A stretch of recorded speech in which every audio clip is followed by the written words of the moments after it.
Dans l'assemblée des saints, assoiffé je me tiens, que ton onction descende sur moi.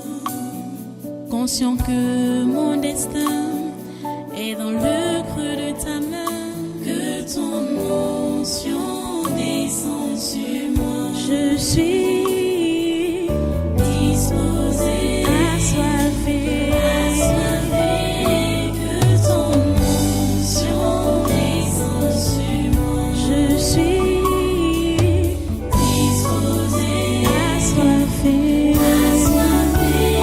que ton onction descende sur moi.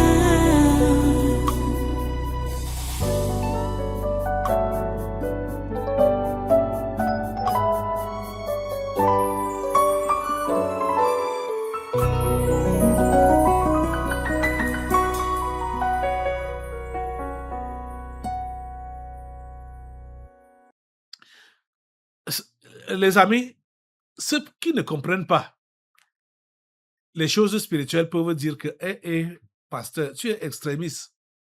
Comment toi tu penses que les gens là, les 5 membres permanents du Conseil de sécurité de l'ONU te combattent, ils te connaissent même où? Et c'est juste l'ignorance quand tu peux poser une telle question. Si tu es parmi ceux-là qui posent ce genre de questions-là, ou même les membres du gouvernement du Cameroun, qu'ils te connaissent où? Ceux-là, on peut dire, bon, comme ils sont ici au Cameroun, et ils écoutent à la radio, ils voient tout ce qui... ils sont au courant de tout ce qui se passe, on peut dire que, bon, eux au moins peut-être, ils savent que, voilà, tu les indexes et tout ça là. Mais ceux qui sont loin là-bas là, comment tu peux dire que eux-mêmes sont aussi contre toi? Je vais vous dire, Ousmane Sonko a donné une conférence de presse. Je crois que c'était en début de semaine, hein, en début de cette semaine, je crois. Hein. Il a donné une conférence de presse par rapport à ce qui se passe là-bas au Sénégal. Vous savez que Diomaye Faye, Bassirou Diomaye Faye, a déjà composé le gouvernement. Et ce gouvernement-là, il a composé sans le PASTEF, sans un seul ministre du PASTEF. OK. Ousmane Sonko a pris la parole devant les journalistes pour leur expliquer les raisons. Bon, là où moi je vais venir maintenant, là, avant d'aborder l'autre sujet là, où on va prier pour le Sénégal, mais on va d'abord prier d'abord pour le Cameroun. Ousmane Sonko dit que il était en pourparlers avec Diomaye Faye. Comme je vous avais dit ici, que Diomaye Faye n'a pas voulu faire comme ça doit se passer en politique pour qu'il se sépare en douceur avec Ousmane Sonko. Il a fait ça brutalement comme ça. Là où je voudrais venir, c'est que pendant que Sonko attendait une autre séance de travail avec Ousmane Sonko, Diomaye Faye est allé rencontrer l'archevêque de Dakar. Il allait rencontrer l'archevêque de Dakar. C'est au sortir de cette rencontre-là qu'il a déclaré que Ousmane Sonko n'est plus Premier ministre. Donc, il a, du moins, le porte-parole, son porte-parole est venu lire le communiqué à la radio et à la télévision. Au sorti. Donc, vous voyez, Diomaye Faye est allé rencontrer qui? L'archevêque de Dakar, le prêtre catholique de Dakar. Vous êtes en train de comprendre? Quand je vous dis que les catholiques, ce qu'on appelle catholique, la secte catholique, là, c'est ça qui est à l'origine de tous les problèmes que nous avons ici en Afrique. Tous les problèmes que le monde a même, c'est la secte catholique qui est à l'origine de tout ça. C'est Ousmane Sonko qui a dit ça. il est allé consulter l'archevêque de Dakar. Et après la consultation, il n'a plus rencontré, il ne s'est plus revu avec Ousmane Sonko avant d'annoncer son limogeage. Comme j'avais parlé ici la première fois, quand on a entendu cette histoire de limogeage de Sonko, c'est la voie-là que Sonko lui proposait, qu'il se sépare à l'amiable. Sonko lui a même proposé que moi, je rentre à l'Assemblée. Bon, toi, tu vas continuer avec l'exécutif. Bien sûr, il fallait, comme c'est le PASTEF qui a la majorité des députés à l'Assemblée, un premier ministre devait sortir du PASTEF. Mais ça n'a pas été le cas. Parce que avant qu'il n'aille voir l'archevêque de Dakar, le maximum de ministres qu'il avait décidé de donner au PASTEF, donc le parti qu'il a investi, Diomaye Faye, il a proposé lui donner 8 postes ministériels, dont les ministères, là. Seigneur. Vous comprenez donc ce qui se passe? Les catholiques, là, ils sont pas bien. Ils sont pas bien. Aujourd'hui, quand vous allez entendre, je suis obligé vraiment d'enchaîner comme ça, hein, parce que on vit presque la même situation ici, là. Le Sénégal, c'est un pays africain. Et le mal qu'on veut au Cameroun, c'est le même mal qu'on veut là-bas au Sénégal. Hein? Vous allez entendre comment France 24, par exemple, va titrer. Même sans Sonko, le président Faye a des chances de gouverner sans blocage. Écoutez, ça c'est une provocation. Je vous assure que Ousmane Sonko, c'est un humain. Et c'est un très bon monsieur. Si vous aviez l'occasion d'écouter tout ce qu'il a dit à la presse, comme je vous ai juste fait écouter la portion qui m'intéressait là, par rapport à ce compris, vous allez comprendre que Ousmane Sonko ne veut pas que le Sénégal sombre. C'est la raison pour laquelle, comme Diomaye Faye n'a pas voulu l'écouter et n'a pas voulu suivre ce que Sonko disait, Sonko a levé les mains pour l'intérêt général du Sénégal. Vous comprenez que ce n'est pas quelqu'un, lui, ce Sonko-là, avec son PASTEF, ils ne sont pas là pour des intérêts personnels.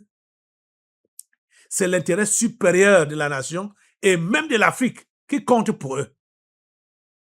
Vous comprenez ça? Il a levé les mains. Il a dit que comme tu proposes 8 ministères qui n'ont pas de valeur au PASTEF, le parti majoritaire, le parti qui a 130 députés sur 165. Vous voyez que l'opposition n'a que 35 députés. Et Diomaye Faye, qui est maintenant là dans l'exécutif, n'a aucun député. Parce qu'il venait de bricoler un soi-disant parti pendant les disputes avec Ousmane Sonko. Il n'a pas de député à l'Assemblée. C'est Sonko qui a tous les députés à l'Assemblée. Il n'y a que 35. Donc vous voyez que n'importe quelle loi que Sonko peut engager, ça va passer à l'Assemblée. Ça va passer. Et si l'autre, Diomaye Faye, là, veut créer des ennuis, dire qu'il veut passer des lois qui sont anti-républicaines, l'Assemblée va refuser ça. Ça ne pourra plus être ce que France 24 dit, que même sans Sonko, le président Faye a des chances de gouverner sans blocage. Ce sont des faussaires, ces gens, ces Français. Ce sont des faussaires. vraiment. Des faussaires, ils énervent. Le feu sur eux, au nom de Jésus. Assemblée, vous voyez que l'Afrique souffre. Hein? Les quelques humains. Regardez le combat que Sonko met là-bas au Sénégal. Lui n'est pas un homme de Dieu, c'est un homme politique. Et il ne fait pas la politique politicienne. Il fait vraiment une politique objective. Ce qui est souvent rare. Hein? C'est souvent rare de voir les gens comme Sonko comme ça. Les gens font comme Diomaye fait. Les faussaires, comme Diomaye. Assemblée, tu vas te lever. Je crois que nous allons d'abord intercaler la prière pour le Sénégal maintenant, là, avant de revenir sur le Cameroun et sur ce qui nous préoccupe maintenant. Demandons au Seigneur vraiment de calmer le jeu au Sénégal. Remercions-le déjà d'avoir su calmer Sonko. Demandons au Seigneur de lui donner assez de sagesse, davantage de sagesse, pour que le calme soit vraiment au Sénégal, parce que les ennemis des humains, les ennemis des Sénégalais, comme les ennemis des Camerounais, veulent que le sang coule, qui est le désordre au Sénégal. Lève-toi, Assemblée, et prie Dieu pour la paix au Sénégal, la vraie paix, hein, celle qui vient de Dieu. Vous voyez le conseil que l'archevêque de Dakar donne à Diomaye Faye. C'est dit qu'on limogez-le. Il nous fout le camp. Il nous dérange. Voilà le conseil que l'archevêque donne. Alors que Diomaye Faye avait rendez-vous avec Sonko pour s'entendre. Lui, il dit, limogez-le. Il nous fout le camp. Mets le feu sur la mission catholique au nom de Jésus. Mets le feu sur cette secte. Hein, cette secte qui a gouverné le monde pendant longtemps. Son règne là, son pouvoir là, sur les humains, ça prend feu. Ça prend feu. Là-bas au Sénégal, mettez le feu. Vous voyez, il n'est pas allé voir un imam. Hein. Diomaye Faye n'est pas allé voir un imam. Il allait voir l'archevêque de Dakar. Mets le feu sur la mission catholique. Mets le feu sur tous ces serviteurs du diable qui sont dans le catholicisme, pour dire qu'ils sont prêtres, ils sont évêques, ils sont archevêques, ils sont papes, ils sont ceci, ils sont cela. Mais le feu sur eux, au nom de Jésus, le feu de Dieu les prend, le feu de Dieu les prend. Ce sont ces gens-là qui veulent que les pays africains sombrent, que les Africains sombrent et que les vrais humains disparaissent. Le feu les prend, le feu les prend, le feu les prend. Le feu de Dieu les prend au nom de Jésus. Merci Père Saint pour la paix que tu apportes au Sénégal. Merci Seigneur pour le calme qui règne au Sénégal. Merci parce que tous les plans que le monde des ténèbres est en train de planifier contre le Sénégal, aucun de ces plans ne prospère. Au nom puissant de Jésus, nous avons prié. Amen. Alléluia. Assure-toi un peu. OK.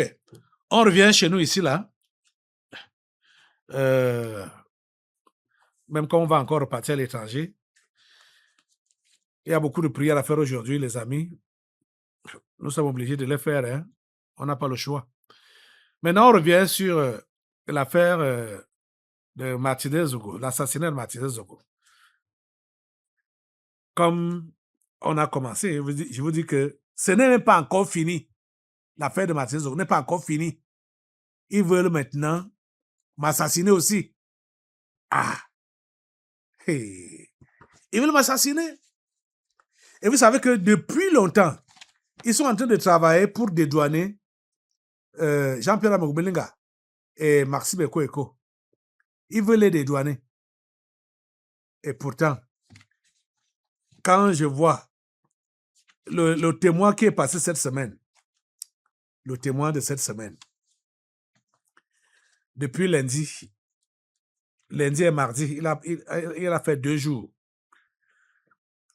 Tout le monde, ça dit, même comme il n'a pas examiné tous les téléphones, celui donc qui était appelé à analyser les téléphones des suspects, dont le professeur Bell Bichoka, surtout les téléphones de Maxime Eko et les téléphones de Jean-Pierre Amogbelinga, il n'a pas eu accès à tous les téléphones de ces gens. Il a eu accès seulement à quelques téléphones. On dit même que pour les téléphones de Jean-Pierre Amogbelinga, on a tout effacé. Le langage informatique dit quoi là? On a formaté. Les téléphones étaient formatés. Pourquoi les téléphones sont formatés? Pourquoi les ont-ils formatés? C'était pour cacher la vérité qui était dedans. Donc, que ce soit le téléphone de Jean-Pierre Amogbelinga, que ce soit le téléphone de Maxime Eko, tous les téléphones n'ont pas été exploités. Donc, déjà, on comprend que même si, comme ces gens-là voulaient cacher la vérité se sait déjà. Comment on peut te dire, que voilà, tu es soupçonné dans telle affaire, puisqu'on a déjà arrêté les autres qui ont déclaré, qui tombent même, Danwé avait déjà dénoncé ces gens-là. Quand on l'a arrêté, il avait déjà dénoncé. Donc, ils ont donc eu le temps de formater ou de faire disparaître les téléphones qu'ils avaient. Vous voyez? Ok. En tout cas, même le peu qu'il y a eu là, et je ne suis pas le tribunal pour juger, mais déjà, je vous fais mon analyse est que ces gens-là ne peuvent pas être dédouanés. C'est-à-dire que ce soit Maxime Eko ou Jean-Pierre Amogbelinga, ils ne peuvent pas être dédouanés. Voilà le reportage de Canal 2. Avec le concours des compagnies de téléphonie mobile, l'expert a pu établir que Justin Danwé rendait des comptes à Jean-Pierre Amogbelinga et Modeste Mopa, ancien directeur général des impôts, concernant la ligne 94 et d'autres affaires. Autre fait d'actualité, ce lundi, devant le tribunal militaire, l'expert en cybersécurité Georges Bell Bichoka a projeté des vidéos inédites. Martinez Zogo suppliant ses tortionnaires. Les échanges troublants, extraits des téléphones de plusieurs accusés, des scènes d'une violence extrême, reconstituées avec une précision glaçante. Le compte rendu de Janice Wantuan et Michel Foucault.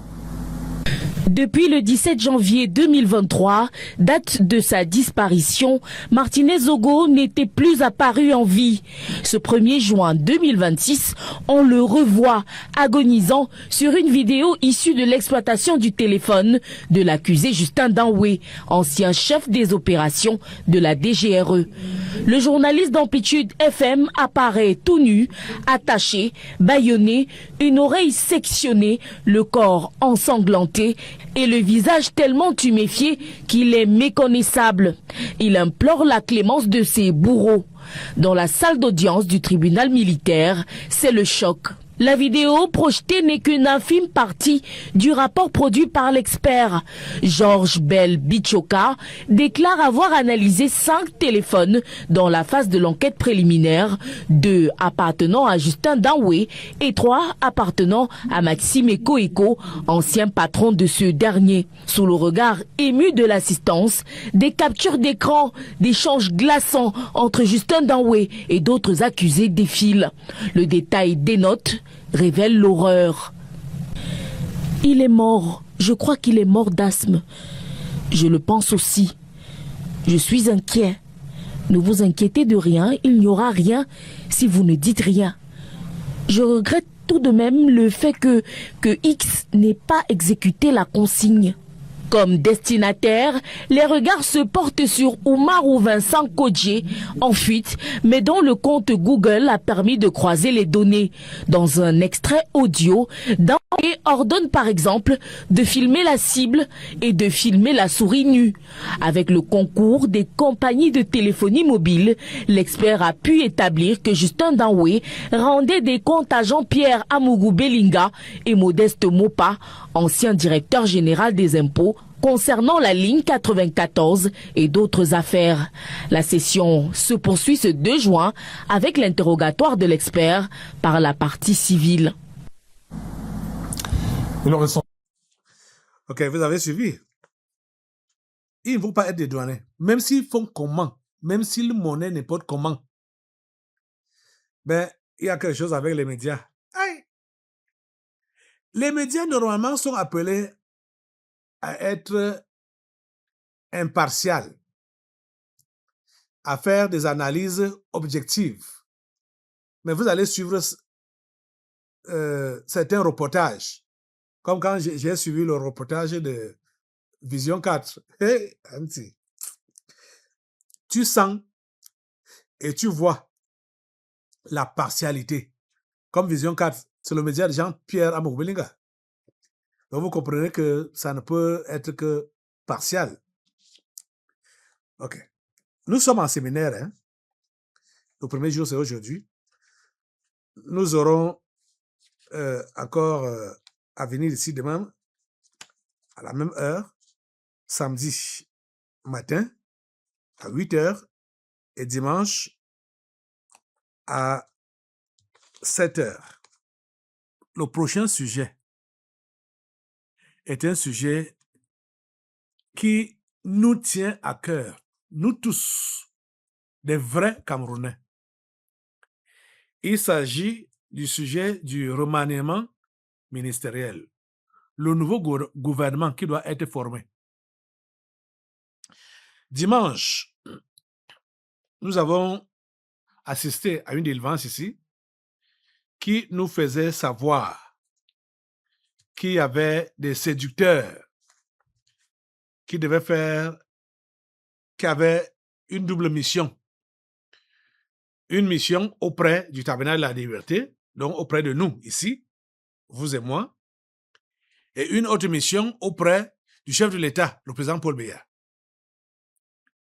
Quand je lui ai posé la question de savoir quel était le travail qu'il devait faire auprès du chef de l'État, ils ont dit qu'ils vont passer par son fils. Ils vont passer par son fils, Franck-Emmanuel Biya, pour lui faire des propositions qui ne sont pas dans la volonté de Dieu concernant des nominations. Ça dit ça, clairement. Et c'est pas, c'est quand? C'est hier que la communication m'envoie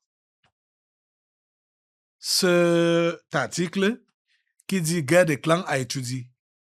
Comment Franck Biya veut imposer le colonel Bamkui à la DGRE.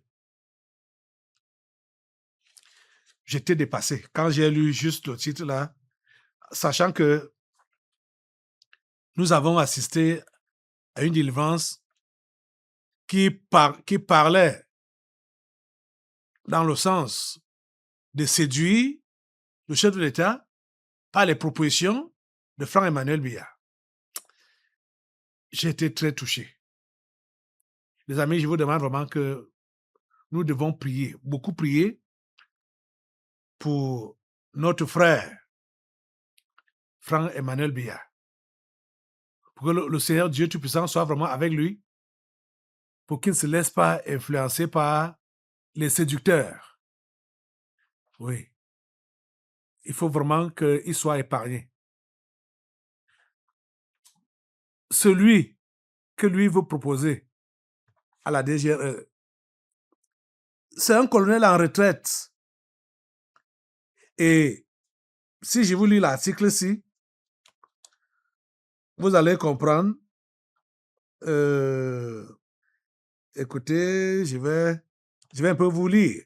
Parce que c'est quelqu'un qui n'a pas un bon témoignage. Hein? C'est quelqu'un qui n'a pas un bon témoignage. Voilà, je vous lis juste ce paragraphe. C'est l'article de Cameroun Web. Hein. Je vous lis juste ce paragraphe. Comment ils ont dit le profil du candidat, c'est-à-dire le candidat que Franck Beya propose, le profil du candidat, ancien patron de la sécurité militaire, entre parenthèses CEMIL, Bamkui est un homme à point, redouté pour ses méthodes implacables dans les dossiers sales et les actes de torture et d'enlèvement. Vous comprenez? En propulsant cet tortionnaire, Franck Beya cherche à placer un loyaliste d'acier à un poste névralgique, capable de nettoyer les écuries d'Ogia du renseignement camerounais et de lui offrir un bouclier de premier ordre. Quel bouclier de premier ordre? Vous voyez comment Cameroun Web a qualifié cet homme? Il n'a pas un bon témoignage. Il n'a pas un bon témoignage. Ce sont les propos de Cameroun Web. Vous voyez? Et il est déjà en retraite. En plus, il est en retraite. Nous avons reçu un nouveau Cameroun. Le nouveau Cameroun ne doit plus continuer à opérer avec les colons, les anciens colons. Non. Il faut du sang neuf.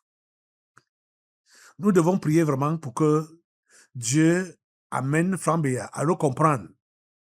À comprendre que c'est du sang neuf qu'il faut. Tous ces gens qui sont là, dans des postes même stratégiques comme la DGRE là, ou même à la police, ou des postes des ministres, il ne faut pas que ce soit encore des anciens là qui soient reconduits. Il faut plus ces gens-là. Il faut du sang neuf à tous les postes. Et c'est possible. Ce n'est pas le Camerounais qui manque. Surtout le Camerounais capable, avec un bon profil. Ce n'est pas ça qui manque. Assemblée, lève-toi pour demander à Dieu vraiment de visiter notre frère, notre jeune frère. Il est jeune par rapport à nous autres comme ça là. Que Dieu le visite et lui donne vraiment la grâce de comprendre sa volonté. Qu'il recherche la volonté de Dieu. Je ne sais pas comment. Oh Seigneur. Rien ne se passe ici au Cameroun depuis 2013. Rien ne se passe ici au Cameroun à la sourdine. Dieu dévoile tout. Dieu révèle tout. Vraiment, il faut que Franck Beya se connecte à Dieu. Il faut qu'il se connecte. Demande ça à Dieu. Si nous te présentons vraiment cet homme, Franck Beya, Franck Emmanuel Beya, le voici devant toi. S'il te plaît, Seigneur, pose toi-même ta main sur lui. Pose toi-même ta main sur sa tête et permets qu'il puisse recevoir de toi les consignes par rapport au choix des hommes et des postes. S'il te plaît, c'est toi qui sais tout. C'est toi qui sais qui doit être placé où. C'est toi qui sais tout. Nous savons que c'est lui que tu as choisi pour succéder à son père. Ça, c'est clair. Mais nous prions vraiment pour que tu puisses lui donner de la sagesse, comme tu as donné à Salomon. S'il te plaît, Seigneur, que les séducteurs ne puissent pas avoir de l'effet dans sa personnalité. S'il te plaît. Et nous te remercions vraiment pour le chef de l'État, le président Paul Beya. Oh Dieu, c'est vraiment un homme que tu as choisi, un homme que tu connais. Et tu l'as choisi. Son calme, son silence, c'est vraiment un don. Parce que les amis, si le chef de l'État avait compris la proposition de son fils depuis là, c'est qu'on n'en parle plus aujourd'hui. C'est que c'est Bamkoui qui a pris la direction de la DGRE. Seigneur, nous comptons sur toi, que tu permettras que les bonnes personnes soient aux bons endroits. Les bonnes personnes aux bons endroits. S'il te plaît, travaille. Sois à l'œuvre auprès de Franck Biya. C'est notre prière au nom puissant de Jésus. Amen. Asseyez-vous. Nous devons continuer dans la prière, demandant vraiment à Dieu de mettre sa main sur notre jeune frère Franck Emmanuel Biya pour qu'il reçoive vraiment la sagesse de Dieu. Parce que quand j'ai d'autres dossiers devant moi là. Oh Seigneur. C'est-à-dire, ça fatigue seulement quand on voit les choses qui se passent ici au Cameroun. Donc, il y a un 4e recensement général qu'on devait faire ici au Cameroun, ou bien qui se fait au Cameroun, qui a été préparé depuis 11 ans. Le jour que ça devait finir, c'est le jour-là que John Gouté dit que ça se prolonge parce qu'on n'a pas pu finir. Qu'est-ce qui a été fait? L'argent a été déboursé pour ça. Et Anti, je ne sais pas, moi je n'ai pas vu les gens là chez moi. On n'a pas vu les gens du recensement. Je ne les ai pas vus chez moi. Mais ils ont été déployés. On dit. Et le recensement n'est pas fini. Ah, Seigneur, ta grâce. Et vous savez quoi? 13 milliards ont été déboursés pour ça. 13 milliards. 13 milliards. Voilà les histoires de ces gens. Il n'y a rien qu'on peut engager et on aura des résultats satisfaisants. Tout ce qu'on engage, on entend que ça n'a pas abouti, ça n'a pas marché, on a détourné. Même pour le recensement. Anti. Kanibor peut mener Bali. Ouais. Ah. C'est grave. C'est grave. Vous voyez que les amis, vous pensez qu'on doit continuer à garder ce genre de personnes? Et voilà encore autre chose. Je vais combiner les deux dossiers là une fois. L'autre dossier, c'est quoi? On dit, le FMI presse Yaoundé de remplacer les dirigeants des entreprises publiques au mandat expiré. Écoutez les histoires. C'est le FMI qui doit le faire. Ah, Jésus, ta grâce.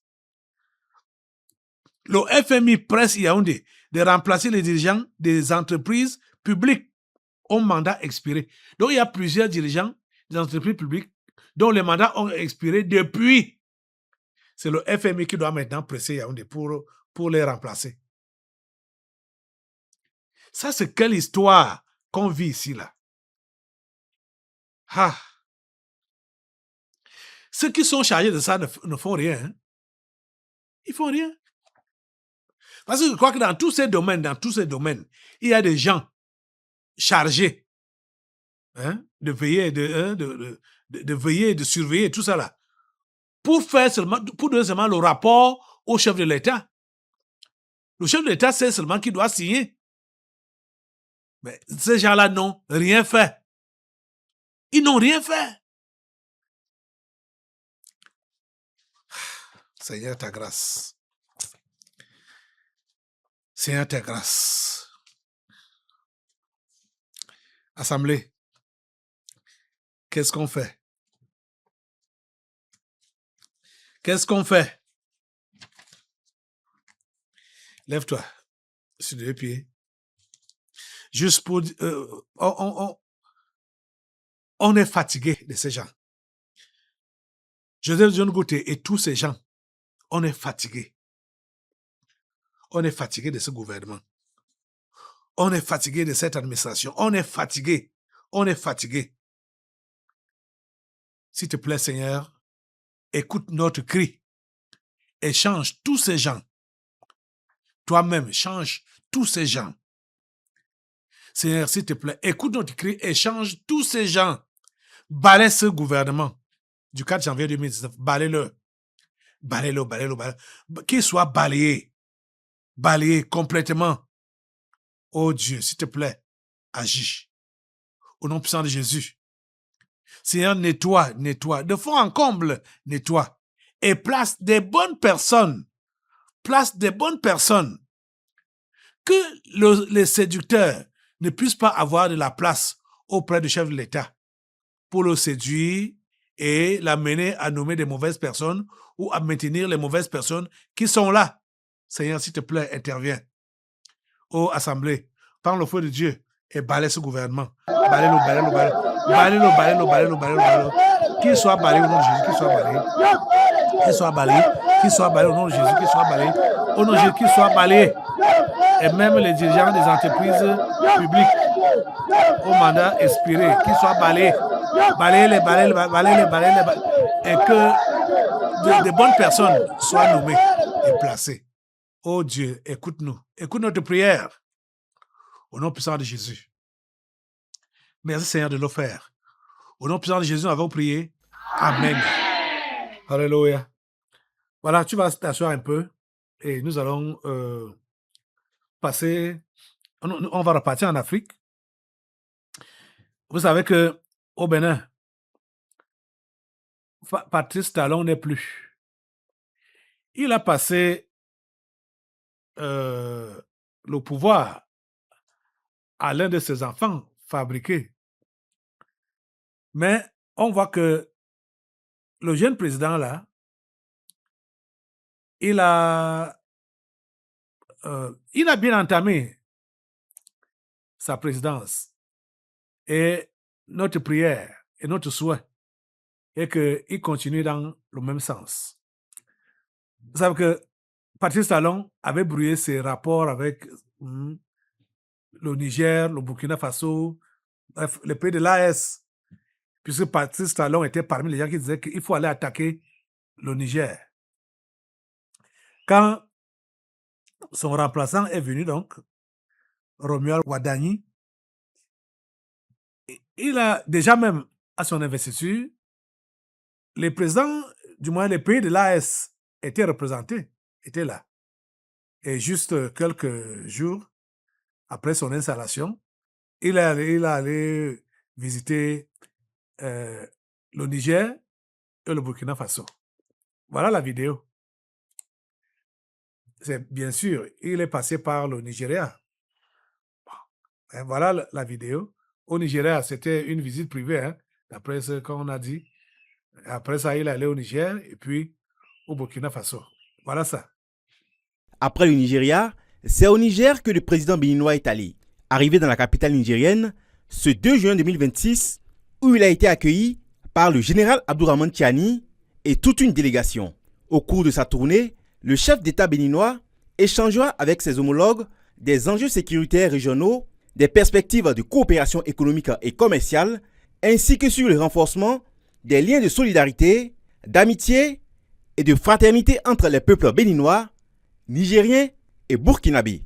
En rappel, lors de son investiture, le président béninois, Romuald Wadani, avait tendu la perche en invitant les 3 pays de l'AES.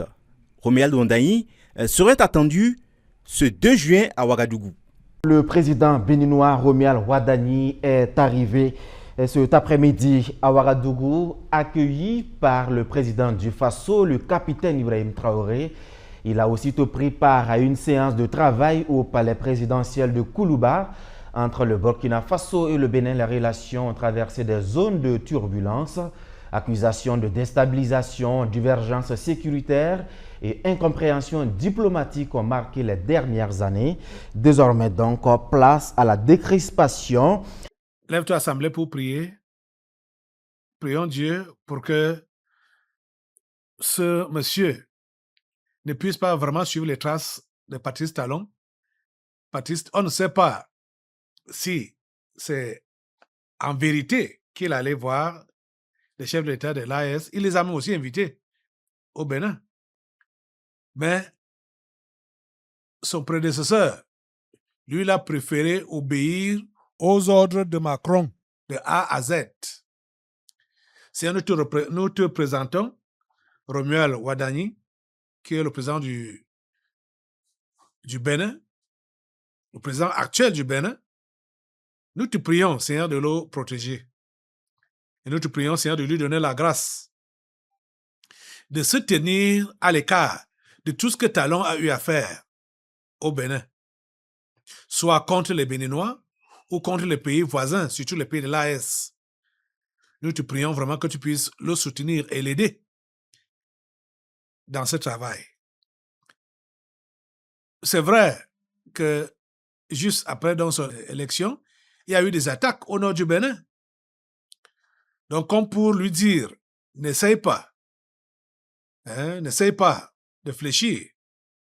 On sait que ces attaques-là, c'est la France. Donc déjà, qu'ils prennent, Seigneur, donne à Romuald Wadani de prendre la décision de disloquer les bases françaises, qui sont les bases de l'armée française, qui sont au nord du Bénin, qui les fassent partir. C'est notre demande, Seigneur, c'est notre prière. Parce que ce sont ces bases-là qui favorisent l'entrée des terroristes ou les attaques terroristes. S'il te plaît, Seigneur, interviens. Interviens. De façon que le Bénin puisse même rejoindre l'AES. Oh Dieu, c'est notre prière. S'il te plaît, écoute-nous, exauce-nous. Au nom puissant de Jésus. Que cet homme n'ait pas peur. Qu'il n'ait pas peur. Que ta protection soit sur lui. Merci Seigneur de nous écouter, de nous exaucer. Au nom puissant de Jésus, nous avons prié. Amen. Voilà, tu vas rester debout, hein? Et nous allons maintenant prendre la parole pour commencer l'enseignement, les enseignements de ce séminaire. Dans l'assemblée des saints, assoiffé je me tiens, que ton onction descende sur moi. Conscient que mon destin est dans le creux de ta main, que ton onction descende sur moi. Je suis